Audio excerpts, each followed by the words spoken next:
Hello fellas. Welcome back to Top 5 Choices. Today's video I am gonna do a detailed review and pick the top 5 best mobile workstation 2021. After doing proper researches, we came to the conclusion that meets the best in terms of overall.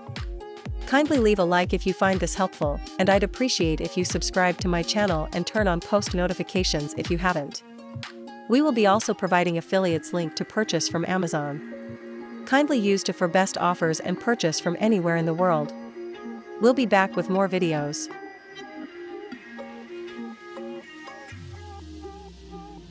The ThinkPad P1 is now in its second generation, with improvements ranging from new GPUs to brighter screens.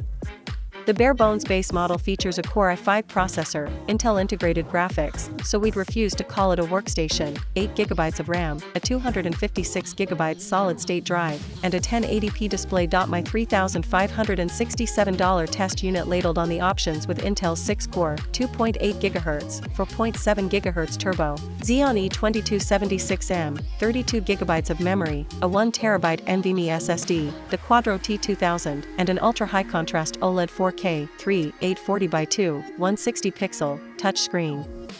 Power maniacs who crave 8 processing cores instead of 6 can get a Core i9-9880H CPU instead of the Xeon, though only the latter gets my unit's Windows 10 Pro for workstations. Users who are the opposite of power maniacs can consider a third 15.6-inch Lenovo mobile workstation, the economical ThinkPad P53s, which is roughly the size and weight of the P1 but positioned well below today's test system, and the P53. It peaks with a quad-core Core i7 CPU and NVIDIA's 2GB Quadro P520. Clad in a variation on Lenovo's matte black theme with an aluminum base and carbon fiber weave lid. The P1 measures 0.7 by 14.2 by 9.7 inches and squeaks under the 4-pound line at 3.99 pounds.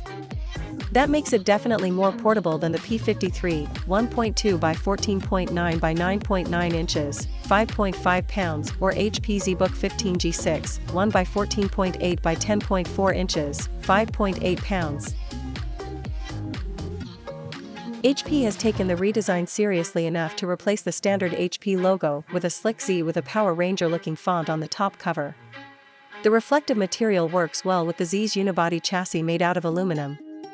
Out of the box, the Studio G7 feels good in our hand as the laptop has a 22% smaller footprint than the last ZBook. Considering the powerful components housed within the Studio G7, it almost feels like an Ultrabook. A natural satin material is smooth to the touch and also doesn't leave any smudge marks. Hefty yet light enough to hold, the Studio G7 was designed to pass mil-spec testing. This laptop can take a serious beating and runs fine after several short drops on hardwood floors. Something does seem off about the ventilation. Next to the lock slot and single USB-A port is a single side vent alongside outside the bottom fan vents. This means under heavy load, the Studio G7 can get really hot in the lap, even when fans sound as if they are working overtime. After prolonged periods, some may find the laptop a bit uncomfortable if it's not on a table. The Studio G7 has an SD card slot with a cover that may be difficult to remove, especially if you have short fingernails. The MSI GS75 Stealth and the MSI GS65 Stealth Thin. The MSI WS65 sports a svelte aluminum chassis layered in matte black and gold diamond trimming around the lid. There's a gold, stylized W for workstation stamped just above the center of the hood. Each side of the hinge has a neat, golden circle surrounding a spiraling texture. The interior is just as sleek as the exterior, featuring a clean, white backlit keyboard with an elongated touchpad below it with gold trim. The power button also has a gold trim, and right below that is a cutout for the heat vent. At 4.3 pounds and 14.1 x 9.8 x 0.7 inches, the MSI WS65 is remarkably light for a 15-inch laptop, especially a workstation.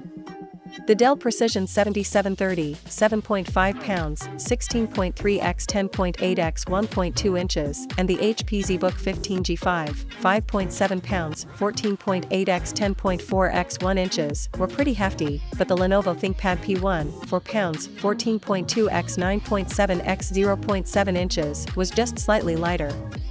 The MSI WS65's 15.6-inch, 3840 x 2160 display was so damn vivid that I could literally taste the rainbow. Jack Black's green and brown bow tie in the Jumanji Next Level trailer might have been glossed over on another panel because of the darker shades, but it popped. On the MSI WS65's panel, when Dwayne "The Rock" Johnson was about to get chokeslammed by Rory the Hound McCann, I could make out the cracks in the walls of the dimly lit space around them. The screen was also sharp enough to pick up the fine stitching in Black's vest thought at 393 nits of brightness. The MSI WS65's display once again crushed the category average, 366 nits, as well as the Precision 7730, 330 nits, and the ThinkPad P1, 285 nits. Razer has one of the most distinctive design languages of a laptop and peripheral maker, which means even without looking, if you've seen previous Razer products, you'll know what to expect here. That means an all-black design with green highlights, including in the USB ports.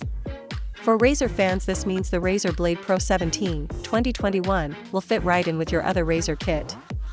It's also one of the more understated designs for gaming gear, so you can use the Razer Blade Pro 17, 2021, in a meeting or an office, and it won't stand out too much. It's not boring though, and the iconic Razer logo on the lid, which lights up in green, of course, means any other gamers in the meeting will instantly recognize the hardware. When it comes to ports, the Razer Blade Pro 17, 2021, has an excellent selection.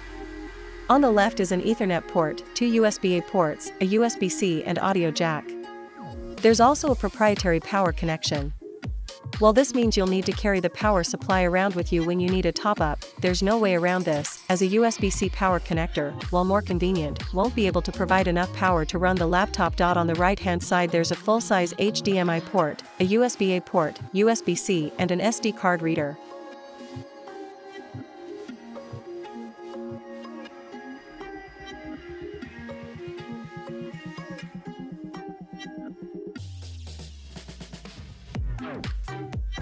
The stylishly skinny bezels of what Dell calls its Infinity Edge display mean that the Precision 5530, like the Dell XPS 13, has no room for a webcam above the screen.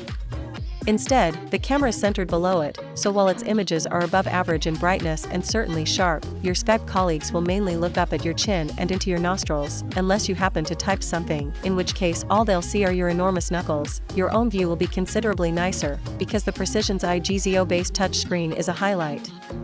The panel is somewhat reflective when switched off, but largely free of glare and mirror images during use. Brightness and contrast are ample and viewing angles are broad. Fine details pop, thanks to the 4K native resolution of the tester's panel, and colors are rich and saturated.